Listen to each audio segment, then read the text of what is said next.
வணக்கம். நம்ம தமிழ்நாட்டு மக்களே, நான் சத்யவர்ஷா. இந்திய அரசியல் அமைப்பு ஆலோசகராக பணியாற்றி வருகின்றேன். அனைத்து இந்திய அண்ணா திராவிட முன்னேற்ற கழகம் தான் ஆட்சி அமைக்கப் போகிறது என்பது ஒவ்வொரு மாவட்ட ரீதியாக, தொகுதி ரீதியாக ஆரவாரமாக மக்களுடைய கூட்டம் பிரதிபலித்துக் கொண்டிருக்கிறது. அனைத்து இந்திய அண்ணா திராவிட முன்னேற்ற கழகத்தின் ஆட்சி வரப்போகிறது என்பதற்குரிய சாட்சியாக மக்கள் ஒவ்வொருவருமே இன்றைக்கு எதிர்பார்க்கக்கூடிய பாதுகாப்பும், நடந்த அநீதிக்கு முழுமையாக தீர்வு எட்டப்பட வேண்டும் என்று ஒவ்வொரு மக்களுமே வாக்களிப்பதற்காக காத்து கொண்டிருக்கின்றார்கள். அனைத்து இந்திய அண்ணா திராவிட முன்னேற்ற கழகத்தின் இரட்டை இலைக்கு நம்முடைய தமிழ்நாட்டின் முதலமைச்சர் வேட்பாளர் மரியாதைக்குரிய மாண்புமிகு எடப்பாடி கே பழனிசாமி ஐயா மீண்டும் முதலமைச்சராக வரப்பட வேண்டும். அதற்கு அனைத்து தொகுதியில் உள்ள அனைத்து மக்களுமே ஒரு மிகப்பெரிய அளவில் நம்முடைய அனைத்து இந்திய அண்ணா திராவிட முன்னேற்ற கழகத்தின் வேட்பாளர்களுக்கும், நம்முடைய கூட்டணி கட்சி வேட்பாளர்களுக்கும்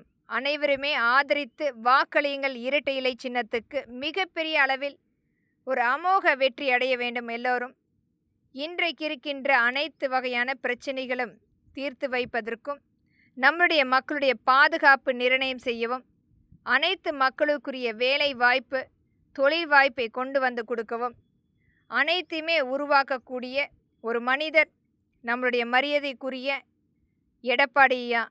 அவர் நம்முடைய புரட்சி தலைவரால் உருவாக்கப்பட்ட ஒரு தொண்டர், சாதாரணமாக வரப்பட்ட ஒரு தொண்டர்.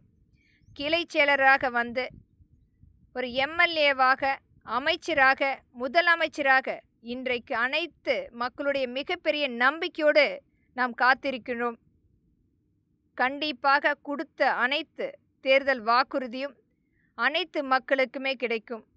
நேரடியாக முதலமைச்சருடன் பேசுவதற்குரிய மக்கள் சட்டமன்ற பேரவை அமைக்கப்படும்.